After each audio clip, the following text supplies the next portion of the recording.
Record. Here we go, chapter 6. So hopefully everyone can see the handout here on the screen.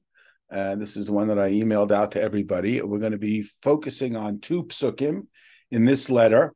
And as we often do, we start to dig into certain words, ones that are often taken sort of for granted, and we think we know them, but we're going to find out that they have a deeper meaning or an additional meaning that we may have missed. So this will be an opportunity for us to, in the introduction, to go over a couple of vocabulary words. And then hopefully when we encounter them in the actual letter, we won't have to review them and so on. We'll just sort of be the legend will be in our minds. The opening verse of this letter is from here, Mishlei 11:18.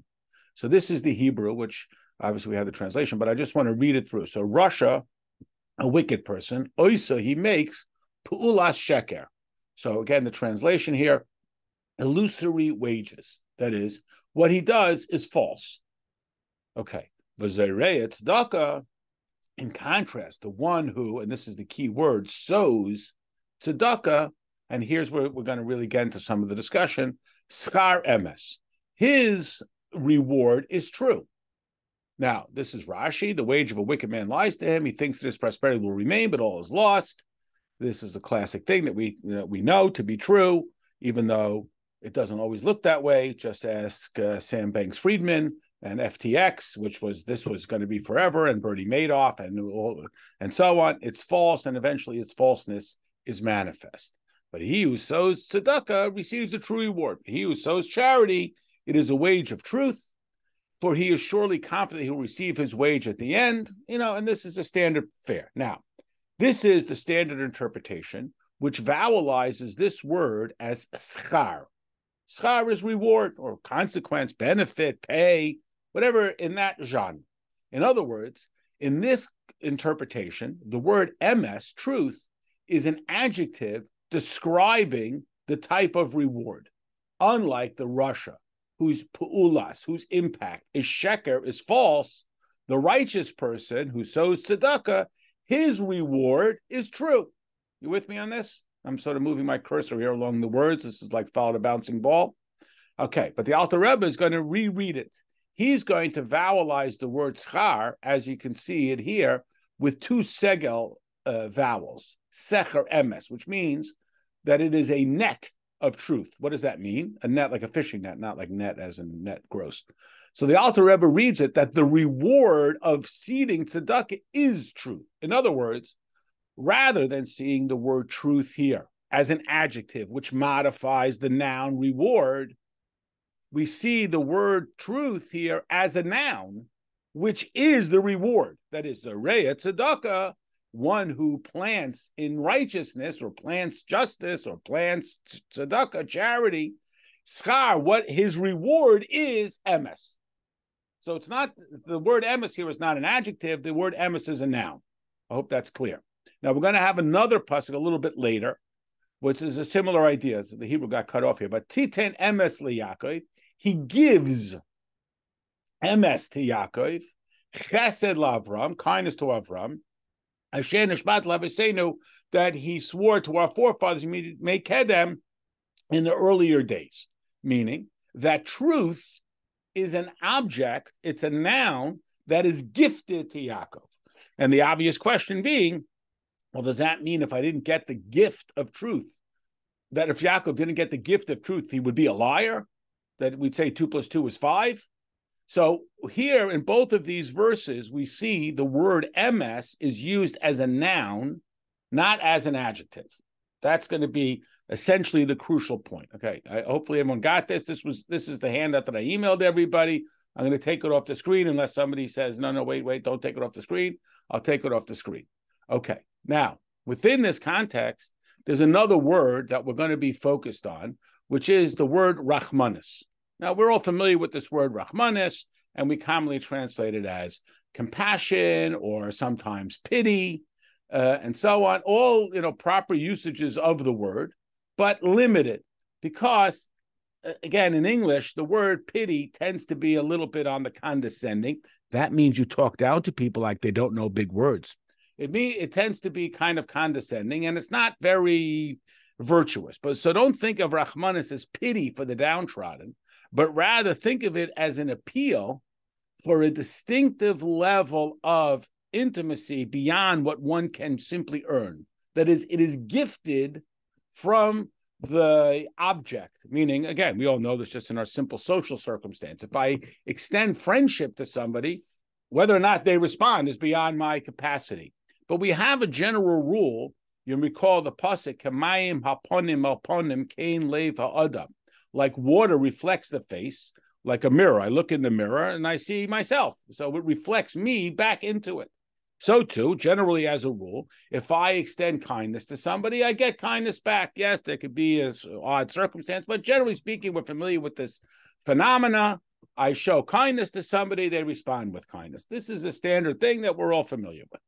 But Rahmanis is something beyond that, not just getting what I deserve. And that's the crucial point. You know, we don't want what we deserve. We want more. We want abundance. So Rahmanis, again, the English word suggests like, I am strong, this person is weak, I extend my strength to that person. So whether it's my kindness, it's my time, it's my resources, it's an act where there is a superior and an inferior, and the superior sort of squats down and transmits to the inferior. It's a little harsh the way I'm describing it, but I think we all get the concept. The Alter Rebbe is going to introduce here that it's going to be a different dynamic. And instead of seeing it as just an extension of gratuitous kindness, it is actually a response not in kind. It's a response of a greater extension of self from, in our case, of course, Hashem, to the recipient. And we to model that. So again, we've all been in the position where we have to tutor somebody, help somebody, and so on. You could do it in a manner where it's somewhat condescending, okay, or we do it in a manner where we put on this sort of face like, or we do it where it is genuinely an expression of our love. I mean, a parent and a small child, and this kid doesn't even pay rent, and yet there is this extension. So again, we're going to see that word Rahmanis. In the English, it commonly translates it as pity. The word pity, again, in our context, is not going to work. So it's just, I want to sort of get that thought in our mind so that we can. Just a little bit more on that, sort of click here for more information. The word Rahmanis, what is the shirish? We know every Hebrew word can be broken down to a 2 or 3 letter shirish, root word. The root word of the word Rahmanis is the word rechem, which is the uterus, meaning the idea of the mother who cares for the child. So does a mother have pity on the child? We wouldn't use that word, right? We don't say, well, she has pity on the child. This is her child. She has this inordinate, non-commensurate level of love for the child that nurtures the child, even literally in the most biological sense. So it's that idea of rechem, of the birth process, and that maternal care. We could break that down just one more step to the word chum, which is the word for warmth, which is, again, more than just 2 equals 2, the kamayim hapanim, which is just a fair exchange of goods and services. Again, maybe I'm over-exaggerating, but I think everybody gets the point here.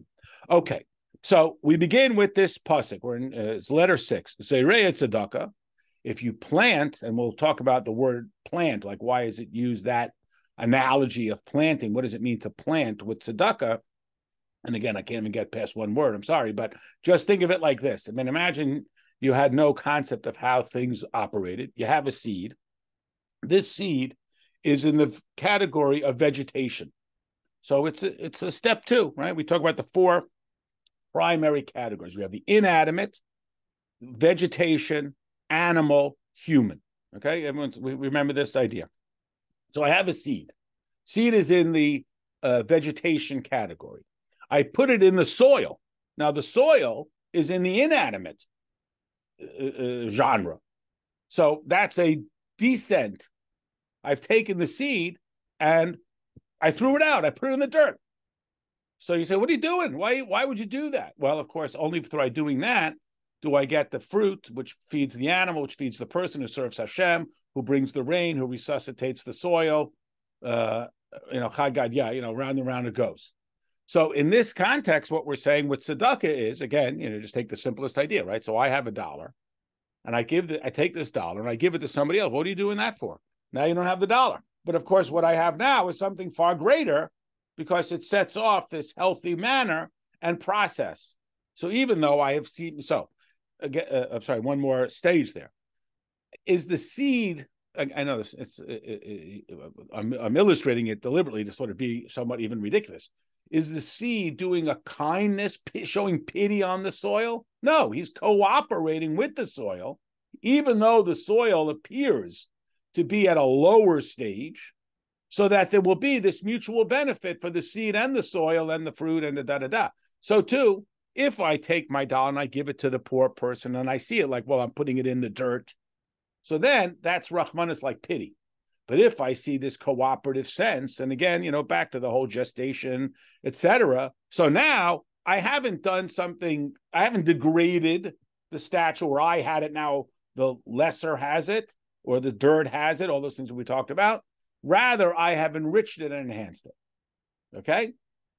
So we got sort of this visual. Here we go. Zereya tzedakah. So when one plants, or seeds is the more literal translation, righteousness, and again, in this context, remember the contrast.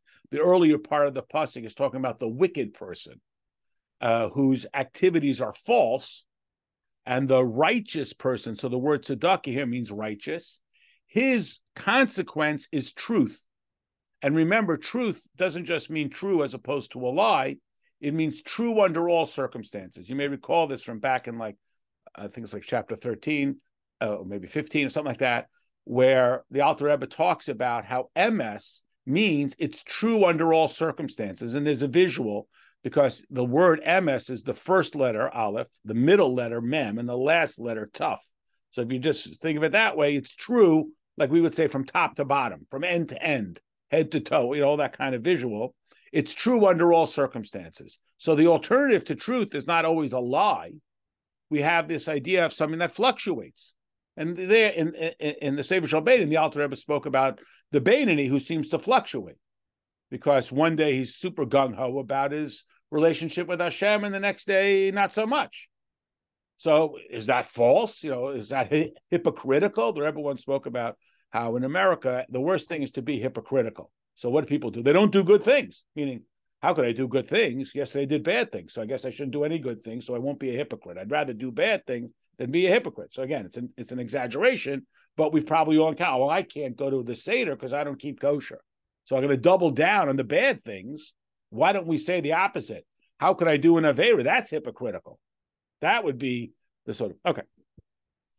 So this is from Mishlei, which is Shlomo HaMelech, chapter 11, as we saw in verse 18. Page, what does this mean? Sheschaz riyas hatzedakah he midas emes. So this is the Alter Rebbe's reading of it.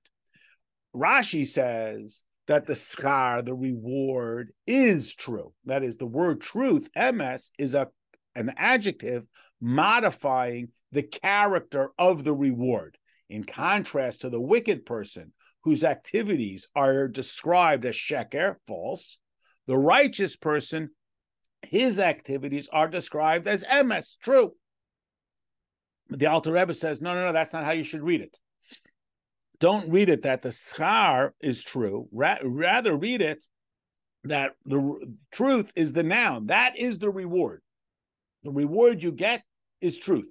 Now, as we saw in the other passage, which we will read here, and it also says, Titain emes liYaakov. Hashem is the benefactor. He grants, he gifts, he gives, whatever, emes to Yaakov. Truth to Yaakov. So it sounds very dramatic. The Alter Rebbe asked the obvious question. This is the praise that the prophet writes about Hashem, that he gifted truth to Yaakov. What does this mean? HaKodesh Baruch Hu, that Hashem, hu hanoisei midas emes liYaakov. Hashem is the one who grants truth to Yaakov. So, excuse me, obvious question.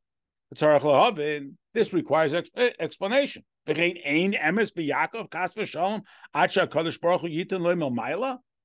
you say that Yaakov is not truthful, except that, Hashem saved him by granting him truth? There was I once had a Farbrengen, and this man, he's already passed away. He had this kind of very cynical, harsh Israeli tone to him. So you take it with a grain of salt. And somebody was talking about, the Rebbe said it's going to be. He says, the Rebbe said it's going to be. And the Rebbe doesn't steal horses either. It seems incredibly obvious. You have to say, good news, everybody. Hashem granted truth to Yaakov. What was our alternative? To suggest that Yaakov was a liar, other than the fact that Hashem granted? So again, it's a little exaggerated, but this is the question. What does it mean Hashem granted? What does it mean that if you do it, the gift is truth? So what is truth? And again, you may recall, we discussed this way back then. Every guy in Stateville also asks, what is truth? What do you mean by truth? And so this is not some sort of philosophical concept about what is the true meaning of life and so on. But we're going to be coming down on real strong is true means true under all circumstances. Aleph, Mem, Tuf, from top to bottom. Now, just to give away a little bit here, this is particularly manifest in Yaakov. As we know, Yaakov has the most tumultuous life of all of our avos.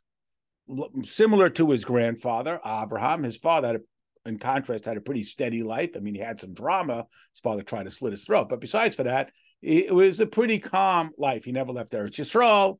He only had one wife. He had some other issues. But Yaakov, he's the simple man in the tents. Then he disguises himself as his brother, totally opposite. He's sleeping in the forest, goes to love on his uncle, tricks with the wife, tricked with the finances, escapes, Dinah, Yosef, and he winds up in Mitzrayim. So his life leads, and under all circumstances, he's absolutely Yaakov. Right down the middle. You remember the analogy that the Alter Rebbe used in the Mishkan. There was one beam or one pipe, so to speak, that held all the beams together, went right through, and obviously it would have to be in the same line, right? If you're having all these beams, the hole that it runs through, like a hinge, has to be in perfect alignment. Otherwise, it's not going to fit. So that becomes the concept. We are absolutely eye on the prize. And so just as, again, as an example of this, you see it in our Rebbe's Sichas. Many times in the Sichas, let's say the Rashi Sichas are a very good example, but it's not limited to that. The Rebbe starts off, you have a Rashi. This is perfectly harmless. Let's move on. Not so fast. But this question, that question, all of a sudden you got 15 questions. You go, this makes no sense whatsoever. Here was something that was perfectly harmless. We're ready to go turn the page.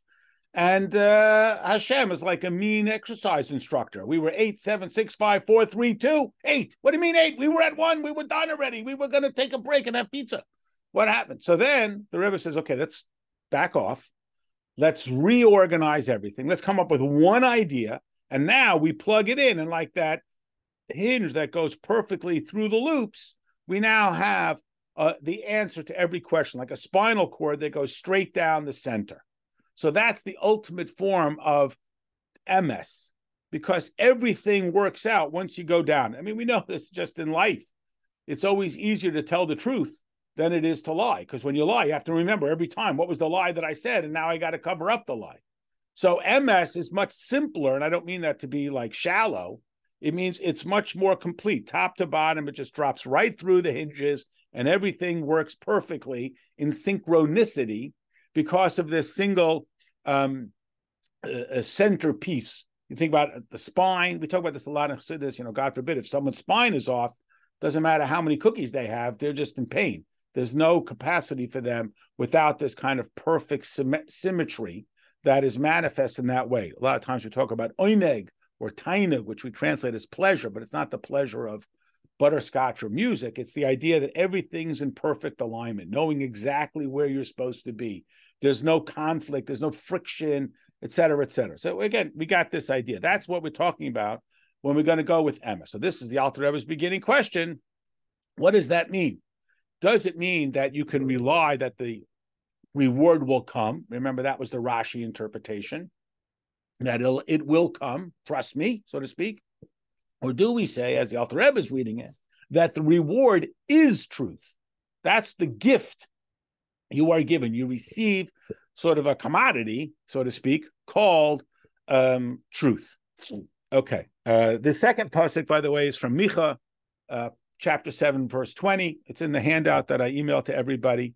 That Hashem granted. That's how Micha is describing it. That Hashem gifted Yaakov this quality of emes, which again the Alter Rebbe say, what does that mean? Gifted to him. Otherwise, you wouldn't have it. Meaning, if I give you a physical object, that means you didn't have it. Now I gave it to you.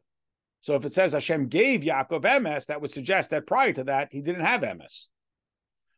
And certainly Hashem wouldn't give it to him if he had it already. Exactly. So what does this mean? What does it mean to have emes as a gift? And what is it specifically about Yaakov? Why does Yaakov have? Are we suggesting that Abraham and Yitzchak don't have emes? I mean, again, but the answer is, in a certain odd way, of course, is yes. And we see this, like Avram tried to dig wells. You remember that story? And it didn't work for him. Yitzchak tried to leave Eretz Yisrael. And it didn't work for him because he ran into a limit. It's not a competition, but he ran into a limitation.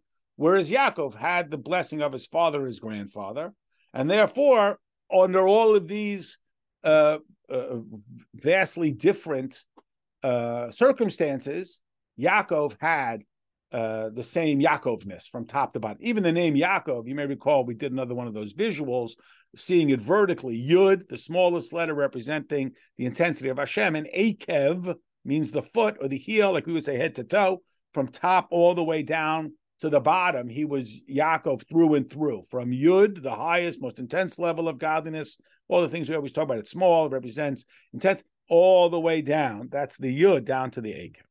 Okay. Ach. So that word ach, and again, the way it's laid out in mine, where they do this hard break, really shows like, okay, ach, like, okay, let's stop here. Let's back up. Let's get some more data, and then we'll plug it into our equation. And, God willing, we'll see it, straight down the middle, as I mentioned. Ah, hine, modazos. Know ye this. The midas Yaakov, he midas Rachmanis. The midah of Yaakov is the midah of Rachmanis. Now, again, when we hear this word Rachmanis, it's important that we remember it doesn't mean condescending pity. It's very important because maybe it's just me, but when I hear the word, I don't know how the Lessons in Tanya specifically translates it or the other English translations, but it's usually in there with the word, even in the word compassion, which is probably closer. It still has, and again, maybe this is just my own character, it still has, a little bit of a residue of condescension. Like, I'm in a strong place, you're in a weak place. I gave you maybe an example. I must have told you this story before, but you're too polite to remind me. So Rabbi Lipsker from Florida, who began the Aleph Institute, which is Chabad's assistance for Jews who are incarcerated. It's now extended also to include Jews who are in the military, which has a certain similar character to it because they're also in someone else's jurisdiction who doesn't know what you're talking about, Shabbos and Kashrus and so on. So, but it started off dealing with Jews in prison. So we had the Iggeres with the Rebbe, and the Rebbe was always a very strong advocate about servicing Jews in prison. Way back before the Aleph Institute was begun. I mean, we know here Rabbi Shimon. There's a story about a shliach from South Africa who the Rebbe encouraged him to let the Jews light candles on Hanukkah in the prisons, and the Rebbe had to make a long-distance phone call in the 70s, which was, a ridiculous thing, to the head of chaplains. It was like the middle of the night, but he said it's so important, and so on. Anyway, so the Rebbe told Rabbi Lipsker, look, there's basically two different mentalities that you can visit Jews in prison. One is Nebuch, this poor guy is in a bad way, and I'm not in a bad way. So since I'm a nice guy, I'm going to share some of my happiness with him. Everyone else is ashamed of him. He's an embarrassment, a shanda. And I'm going to come and bring him, some of my joy, which is better than not. But the Rebbe said, that's not our way. What is our way? Our way is to come to this person and say, look, every Jew is wherever they are. Every person is wherever they are to serve Hashem. If you're in such a dark place, that must mean that you have a great light because you're here. And Moshe Rabbeinu was not here. That means Moshe Rabbeinu couldn't do it. Only you can do it. So will you please do this, because the whole world and Hashem himself is needing and eager for you to execute your mission that only you can do. So it's a whole different mentality. It's not, so again, it's a form of Rahman. We use that word Rahmanis, and again, it's this idea. Don't think of it as pity, but an appeal for this. I made myself a note: unique intensity beyond what we can earn. Again, kamayim upon him. You get what you deserve, which is a positive. You put in 2, you get 2. No deposit, no return. What we're looking for is way more than just what we are, quote, deserving of. That's what we're looking for. We perceive our distance from Hashem, and that allows us to appreciate the awesomeness of Hashem. And we'll talk about that, this idea of Yira, and how Yira, which again, you think about Yitzchak, Abraham, Chesed, Yira, and then Tiferes, Rachmanis, when we have this awe of the infinity of Hashem, so we don't just want, what I deposited, I want abundance. Okay. So now here's the heartbreak. Hinig, know ye this, Moidazois. The Midas Yaakov, he Midas Rachmanis. The distinctive characteristic of Yaakov is Rachmanis. Look, Abraham is Chesed because that's what was necessary at the time. But he also is Gevurah, right? Hashem tells him to take his son up into the Akedah. He does it. So it's not like Abraham could only do Chesed. And in fact, we would make the argument that the greater level is that Avram wasn't sort of intuitively Chesed, but that's what was necessary at the time. Again, my bias acknowledged, the Rebbe says about himself that he was naturally sort of a very reserved, private person. But the world needed him to be a public figure. It wasn't in his natural set. But you step up, just like every parent knows, and everybody at some level. You don't just do what you're good at. You do what's necessary. And if that's what's necessary, even if you're not good at it, again, you have to do it. You don't say, well, I don't do that. So Avram was chesed because that's what was necessary. Then Hashem said, do gevura, the Akedah. He did that. And Yitzchak was gevura, but he did chesed, and so on. So Yaakov, when we say his midah, we mean this was his primary calling, like Avram's primary calling was chesed, Yitzchak's primary calling. So he served Hashem with the midah of Rachmanis. Now, what do we mean when he say that he served Hashem with Rachmanis? Who's he having Rachmanis on? Well, as we'll talk about, we begin with the basic level of Rachmanis on our neshama. We basically begin with the Rachmanis. That is, we want to be connected with our neshama. And we stimulate it by saying, this poor neshama is stuck here in this goofy goof, down here in this physical world. So will we accommodate this neshama? He habam hiseris rachamim rabim. It is manifest through stimulating, which is what means that we can do it, right? Whenever we see the word hiseris, we mean it's within our capacity to kickstart it. Abundant rachmanis. So you see, it's interesting. Rachamim rabim. So the word rachamim is itself a plural word, right? We say Avram is chesed, Yitzchak is gevura, Yaakov is rachamim, plural, or even rachmanus. It's a plural. Why is it plural? Because that's the character of rachmanis. It has the combo of the limitlessness of chesed. Chesed is like the sun. The sun shines whether I like it, I don't like it, whether I behaved, I didn't behave. The sun shines on everybody. Gevura is square pegs in the square holes, round pegs in the round holes. Everybody gets what meets for them. It's not harsh. That's why we treat different people differently. We don't treat everybody the same because everybody is their own unique character and they need what they need. And then you get Rachmanis, which combines the limitlessness of chesed with the attentiveness to nuance of gevura, the chesed to the gevura. Belev ha'adam, in the person's heart. And what is his Rachmanis on? Al nitzutz elokus shebenafshay, on the spark of godliness that is in his soul. Harachoika me'or pnei Hashem, that is distant from the light of the face of Hashem. Kasher hoylech b'choshech havlei olam, as it goes around in the darkness of the emptiness. Hevel means hot air. Shlomo HaMelech writes in Ecclesiastes, Hevel, Hakol, Hevel, it's all Hevel. Hevel we translate as hot air. Sometimes it's translated as vanity of vanities. It's non-substantiveness. It's chasing nonsense. The Seiris Rachmanazoi, how does one kickstart? How does one stimulate this level of Rachmanas? It comes from an understanding and an awareness of the Gedulas Hashem, the infinity of Hashem, the largeness of Hashem.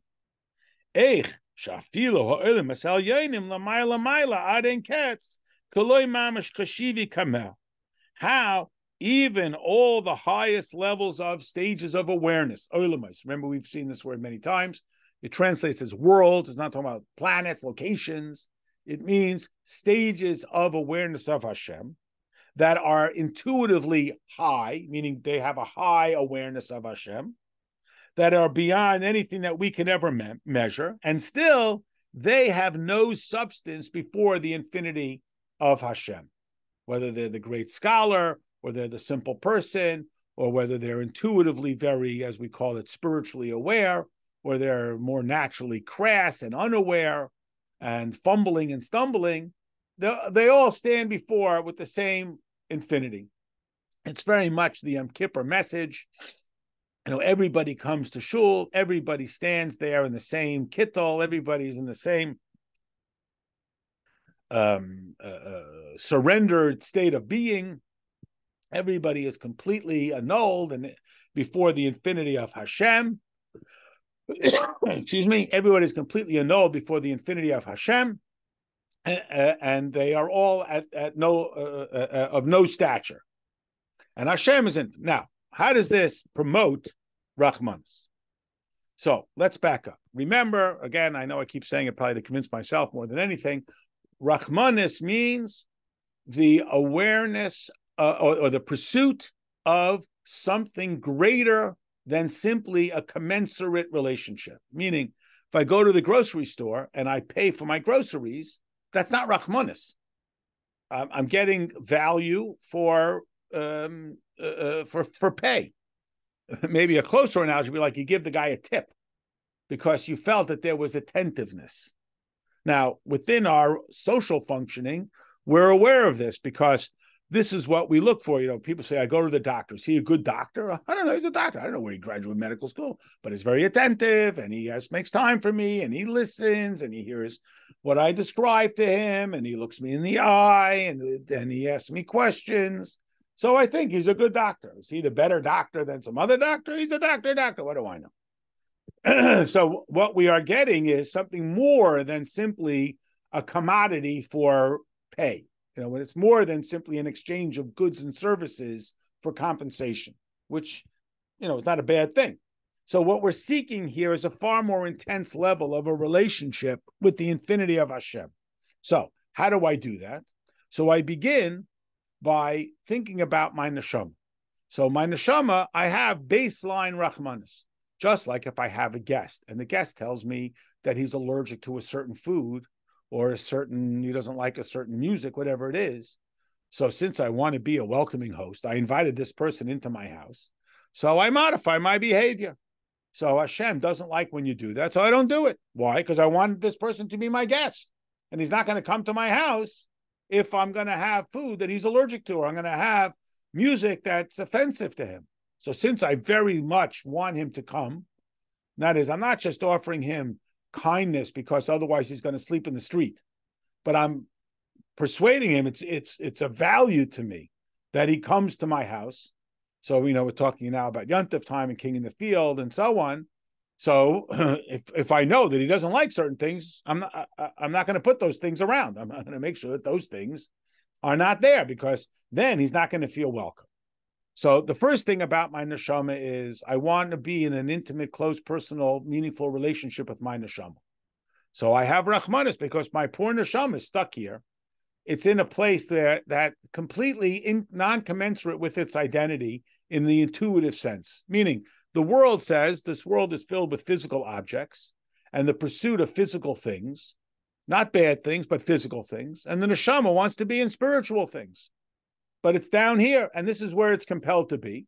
And since I want it to stay here and I want to be connected with it, I have to surround it with holy things and with welcoming things and with that which is meaningful to him. And then I start to think about my relationship with Hashem in the broadest sense.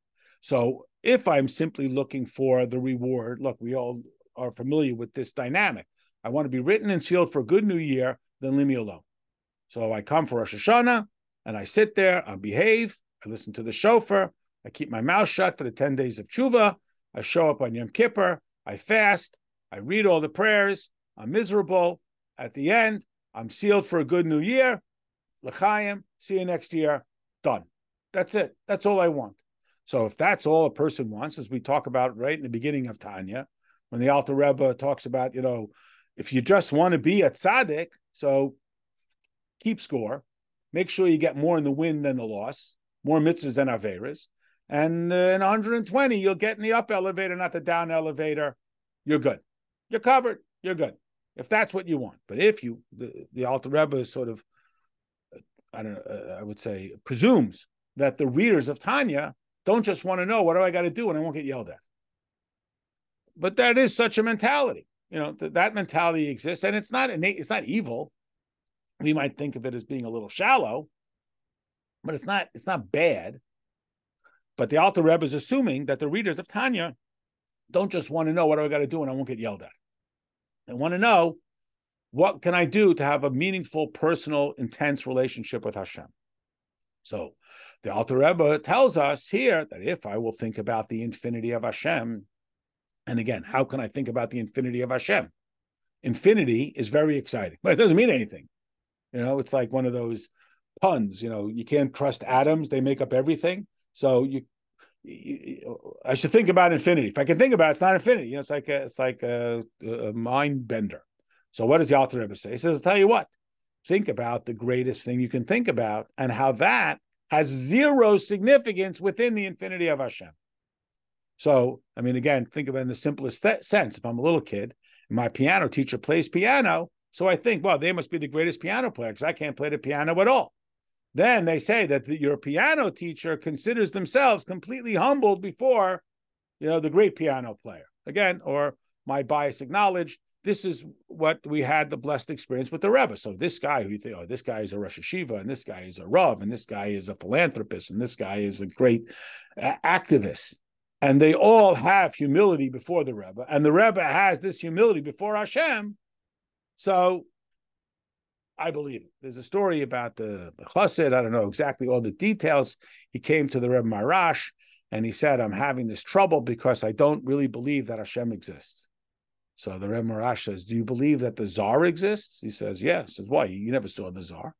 He says, yeah, but Rebbe, my brother saw the Tsar, and I trust my brother. So the Rebbe Marash said, trust me. So trust me. So this is a path through which we can have, again, not an awareness of infinity, but an awe for infinity. I can't even play the piano, and this guy plays this piano. Wow. It's a total surrender. So what can I do? I can think about anything that I can think about that I might have respect for, and it has reverence. So, it's that much greater. They believed in Hashem because they believed in Moshe, his servant. And I believe in Moshe, and Moshe tells me that he is humble before Hashem. Okay, now I'm buying it, even though I don't know what it is.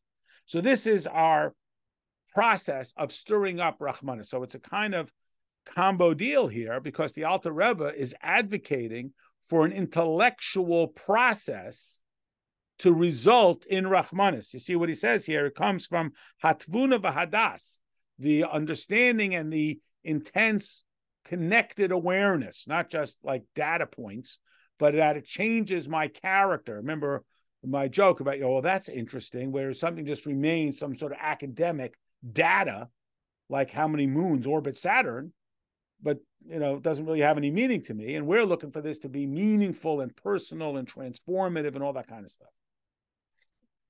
Key, call Shefam v'Chayusam.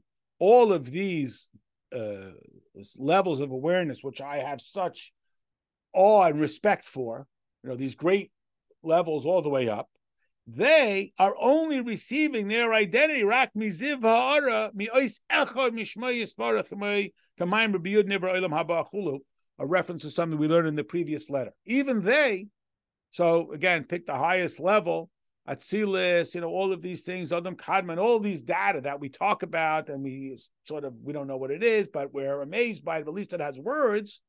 And that is only a derivative of one letter from Hashem. Remember last letter, we talked about Yud, with the letter Yud, it creates Olam Hazeh, the letter Hey created Olam Haba. So again, it works up in that kind of cycle as we go further and further up. So again, this is why we have Rachmanis, or two paths, two strategies for how we have Rachmanis on our Neshama. First of all, that's why Neshama used to live. He used to live in that world. We just had it actually yesterday in the Parsha where we talk about the mitzvah basically of tzedakah, and we say the mitzvah is dai machseru, dai machshiechsrolei. You have to fill in what the guy used to have. So we have this very exaggerated example that if the person was accustomed to having servants sweep the building before he came through and announce, here comes, this great man, so he have to reinstate him to that level. And again, we say, oh, that's ridiculous. But then we think about, what will we consider poverty today? What we consider to be poverty, the pharaohs and Napoleon would have considered to be wealth. Indoor plumbing, thank God, food, right, etc. So this is what we have grown accustomed to. This is considered a reasonable thing. Whatever it is, that's not the point. As much as to say, look at the neshama. Look where he used to come from. He's an actual part of Hashem. That is even the tiniest bit, if we could use that word, one letter of Hashem, Yud, creates Olam Haba and so on. And now he's living here and he's got to deal with, I'm hungry, I'm tired, traffic, nonsense, the pursuit of bourgeois success and so on. It's like, oh man, how'd I wind up here? Well, he's here because he's going to serve Hashem and so on. But my consciousness says, oh man, I really have Rachmanis. That is two things. A, I have baseline compassion for the guy, the poor guy is stuck down here. So yes, at that level of our sort of, I'm going to use the term simple understanding of Rachmanis, that fits in. And then this maybe more sophisticated is the right word, level of a pursuit of an intense, close, meaningful relationship and intimacy beyond just commensurate. Why? Because now I understand how fantastic it is. There's a term, it's called vujade, which is the opposite of deja vu. What is deja vu? Deja vu is when something novel feels familiar. So there's an interpretation that, or there's this made-up term called vujade, or whatever, if the words work, but it means where something familiar suddenly seems novel. You mean not everybody's father's an astronaut? Who knew? You grow up, your father's an astronaut, you figure everybody's father's an astronaut. You didn't know it was something to be surprised about. You didn't know that. So it's the same thing. We all have this neshama. We're going along, singing a song, doing our thing. And then the Alter was saying, hey, vujade, you have a neshama. I mean, this isn't everybody's common experience. Doesn't everybody live next door to, the president and so on, whatever it is? You didn't know. You thought it was just like a normal thing. So here the Alter Rebbe is trying to bring our level of awareness to this distinctive characteristic that we have that entices us to want to be closer. So yes, on one level, it means that we have Rachmanis, this poor neshama, used to be up here. Now he's here. See, I went out of the screen. That was kind of visual. And look at the intensity of this neshama. This is what I want to be connected to, and not just like, what do I got to do? So I'll keep you satisfied. What's the least amount I got to do and I won't get yelled at, type of thing. So now we've become enthusiastic about it. We talked about this a lot in Elul. The king is in the field. Oh, okay. You can get casual about it and so on. And we're trying to, Alter Rebbe is trying to sort of startle us out of that potential, oh yeah, I know, whatever kind of thing. Okay.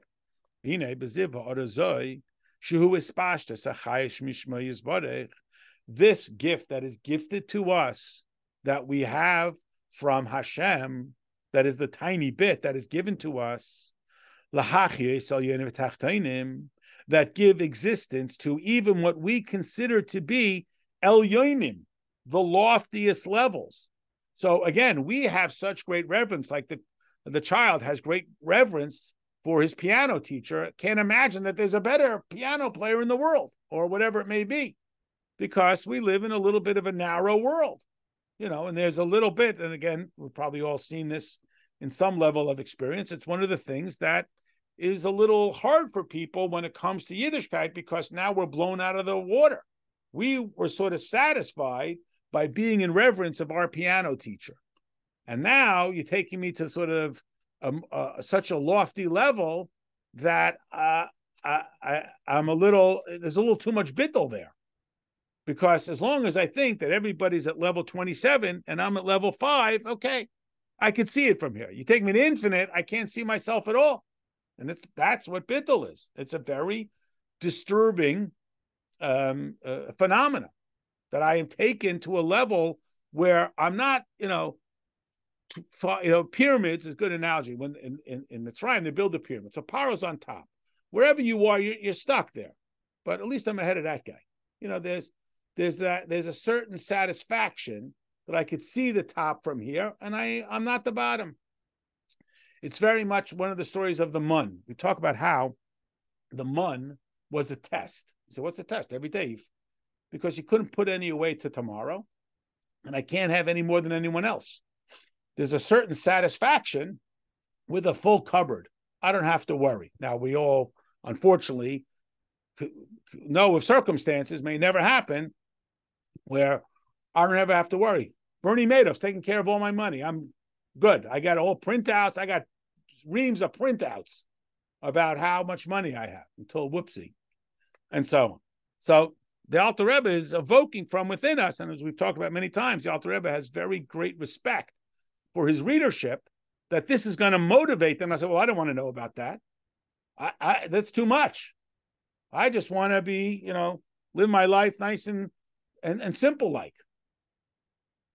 As we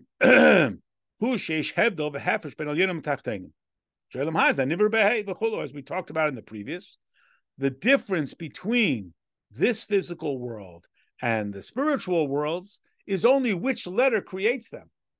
But even Olam Haba is also created from a letter from Hashem. So what we're looking for is not a world that is yet to be. We're looking for atzmis, for the absolute, full-on, intense relationship with Hashem. Now, again, some people might say, that's fine. I'll just sit in the dark. It's too much. It's right, because it is very disturbing, and it's very challenging. And we all know this, because the common perception is you people are so parochial. You live with blinders on. You don't know that there's a whole world out there. Then you start talking about infinity. I can't talk about that. It's too much. It's overwhelming. We talk about this just in the Gashmias level. The kid's going away to school. Oh, where's he going? Madison. Oh, all by himself? Where's this kid from? Oh, he's going to France. France? He's only 16. Yeah, he's going to France. And then he's going to Ukraine in the summer and so on. But you're parochial and we are wide-eyed. Okay. All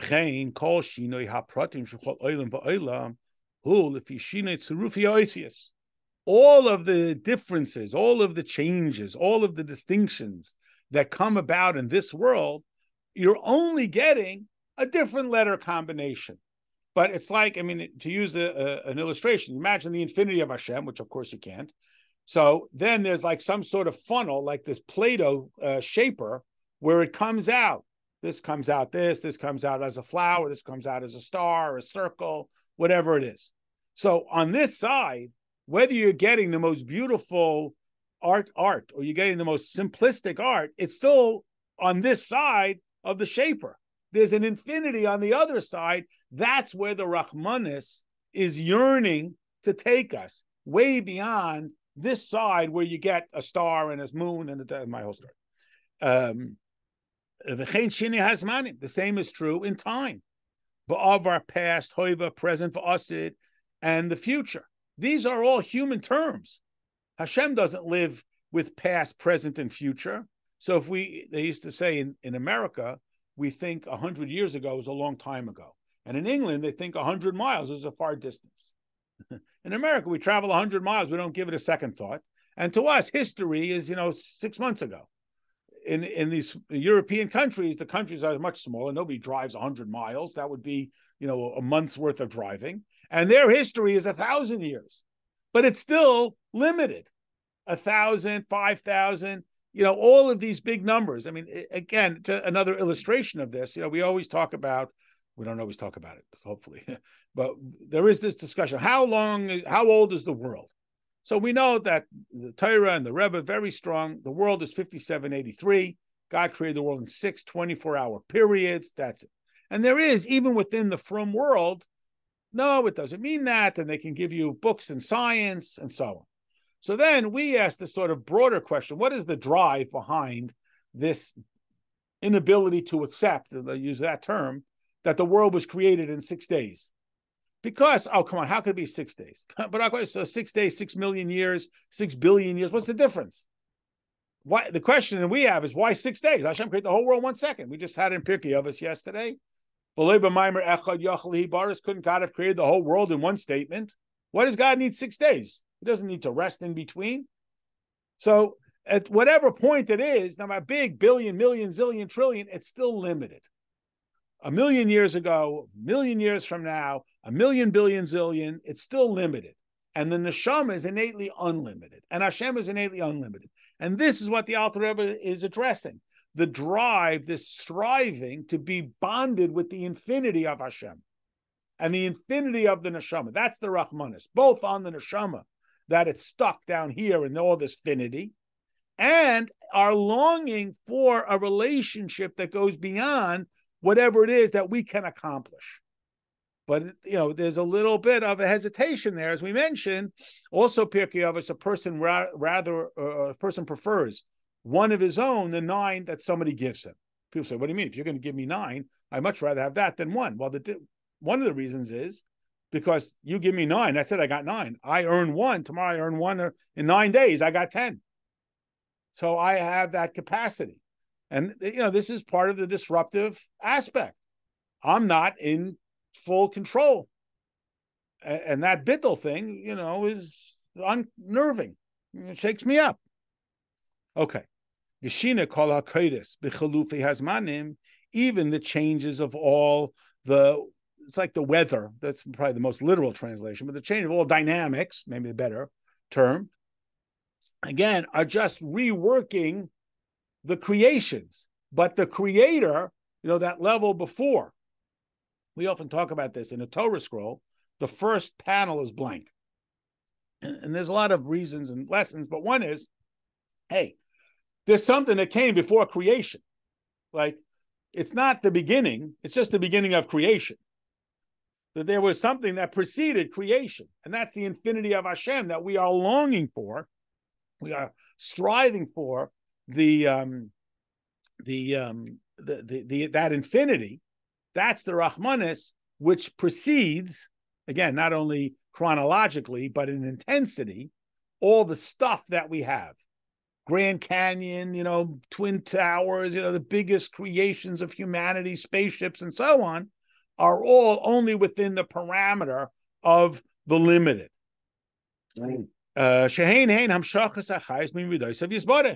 These are all only coming through the midos. Like it says in Likutei Amarim, the second section, which is Shayichet V'Amunah, chapter 11. So it's only coming through this side of the Play-Doh squeezer. Hashem squeezes himself into the midos, so whatever we get is within the midos. How do we access that which is beyond the midos? Now, on the one hand, we say it's in the midos, like Hashem compressed himself into this physical world, holds himself within the parameters of this world, sustains his stature within this physical world, reacts to this world, which is why if a minute before Shabbos I light a match, it's fine. And if after Shabbos it's not so fine, why is Hashem constrained to terrestrial time? Answer, yes, he does that. He constrains himself to it. And then there's that infinity. And we know this because every once in a while in Torah, they throw in a completely illogical law just to remind us that the objective of the laws is not just what makes perfect logical sense. That don't ever forget that there's an infinity here. Like Rashi uses the analogy, like a child who's being carried on his father's shoulders for so long, he finally says to him, "Have you seen my father?" So he gets a little, whoa, you forget that Torah is essentially about the infinity of Hashem. So every once in a while, Hashem throws in a completely irrational law just to sort of remind us, I guess is the way to describe it. Okay, so the Alter Rebbe says, when we talk about the very essence of Hashem, the pasuk says, "Ani Hashem lo shenisi." I am Hashem, I do not change. You may recognize we say it every day in the davenings, and part of the karbonos of Shachris. I am Hashem, I do not change. Now, see, this talks about this a lot, because our first question, what do you mean? Yesterday there wasn't a creation, today there is a creation. Does what we do affect Hashem? Isn't Hashem changed by the fact that we do mitzvahs? So what does that even mean? The idea being, and again, you see sort of the Yaakov analogy. He's the same Yaakov when he sits in the tent as he is with Lavan, as he is with Esav, as he is with Mitzrayim when Dinah is kidnapped. It's this sort of absolute eye on the prize, regardless of the circumstance, doing what he's doing, staying committed and not panicking and not abandoning, but at the same time adjusting. It's this, be flexible, but don't compromise. It's this very, I don't know what the word is, delicate balance here that Hashem illustrates.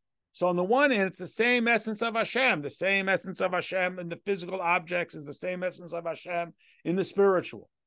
It's the same infinity and the same finity, all the way compressed within it. Miraim ha'maylas ad lamata mata shekamoshu yisbarach matzah bel yenim kachu mamish b'shava b'tachtenik. It is the same Hashem. So this is, again, a not uncommon phenomenon. I'll just share with you one of the times I was exposed to it. So this young guys, this is years ago, and they started to learn Torah, and they started to become a little more involved in their Yiddishkeit. They went to a yeshiva, not Chabad, and they were friendly with my parents. And I came to meet them. I met them, and their basic question was, okay, when are you letting us into the secrets? Like, okay, we did our Talmud, we did kosher. Okay, when do we get the keys to the basement and we get to see like the real stuff? We understand, this is like a hazing process, like the Jews were in Egypt, and we showed that we would stick it out in the study of the laws and the rules and the behaviors. But now, like we want in. And our basic message to them was this message. That is, you want the infinity of Hashem, you find it in the kashrus, you find it in the laws, you find it in the nuanced study of who is the proper owner of this talis and all of these disputes and so on, like the Alter Rebbe says in the 5th chapter of Tanya. It is our access point, it is the same absolute infinity of Hashem. So, again, back in the context here. So this prompts me to have, again, greater rachmanis on my neshama, because look where my neshama was off the screen. Now it's here in this physical world. And the urge to be connected with this infinity of Hashem and not just caught up in, well, what do I got to do? And I won't get yelled at. How I got to make sure I check all my boxes in order to not get yelled at, rather than seeing them as the pathway where that is the infinity. I hold that lulav in my hand. That's the infinity of Hashem. That's the absolute oneness of Hashem. All right, we'll stop here. I'll send out the recording, God willing.